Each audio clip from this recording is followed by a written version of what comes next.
Hi hello सगळ्यांना. तर तुम्ही कालच्या व्हिडिओमध्ये बघितलंच होतं, आम्ही भाजीपाला विकण्यासाठी भाजीपाला काढत होतो. तर सगळं असं खूप भरपूर भाजीपाला काढून घेतला आणि अचानकच ठरवलं आम्ही शेतात गेल्यानंतर की लेकरांना दिवाळीसाठी कपडे आणायचे. तर चला म्हणलं जाऊया कपडे आणायला. का तर प्रत्येक वेळेस मीच कपडे खरेदी करते सगळ्यांना.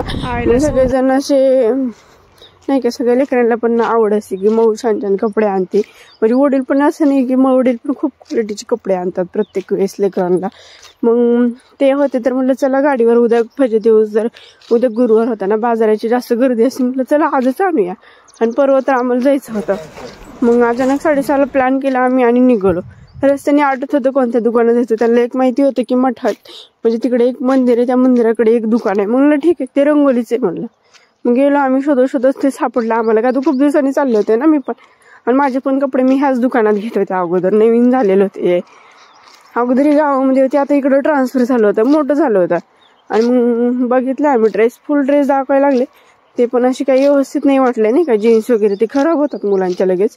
म्हणून आम्ही आर्मनी शर्ट आणि फुल बाह्याचे शर्ट, आता मुलांना फुल बाह्याचे शर्ट आवडतात खेड्याच्या गावाकडं, म्हणून ते घेतले. आणि नंतर मुलींचे बघायला गेलो, फॅन्सी बघितले. इकडं हे जे दिसते ना ते प्रिंटमध्ये होत, म्हणून त्याचा कलर जाईल म्हणून आम्ही ते घेतलंच नाही. स्कर्ट टॉप वगैरे घ्यावं म्हणलं होतं मुलींना, पण दुसरे काय बघायला गेलो ते नव्हतंच तिथे. फ्रॉक म्हणलं नको, आता मुली मोठे होईल तर ते फ्रॉक नाही छान वाटत, म्हणून जीन्स वगैरे बघायला गेलो. तर जीन्स वगैरे घेतलं, सगळं झालं, फायनल केलं. आणि पण बिल वगैरे झाल्यानंतर लक्षात आलं की अरे आपण शिवांशला काहीच नाही घेतलं. म्हणलं बापू खवा त्यानंच म्हणजे माझे वडील, म्हणून आम्ही शिवांसाठी एक कॅज्युअली छोटंसं शर्ट बघितलं, ते बसलं. फायनली एक चॉईस केलं, का तर खूप कन्फ्युज झालं होतं, तिथे भरपूर प्रकारचे शर्ट होते.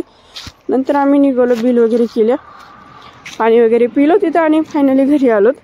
दीदीने मध्येच फोन करून विचारलं होतं की स्वयंपाक काय करायचा. मग त्यांच्यासाठी पोळ्या वगैरे बनवल्या होत्या, भाजी वगैरे केली होती. मग ते घेऊन आम्ही जेवण केलं मस्त. आणि इकडं आई आणि दीदी मस्त भाजीपाला बांधत होती, मोठी ते मस्त भांडे घासत होती.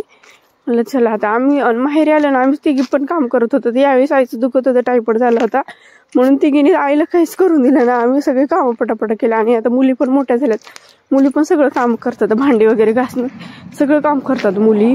इकडं भाजीपाला बांधायचा होता, पेंड्या बांधायच्या होत्या नाही का उद्या बाजारसाठी.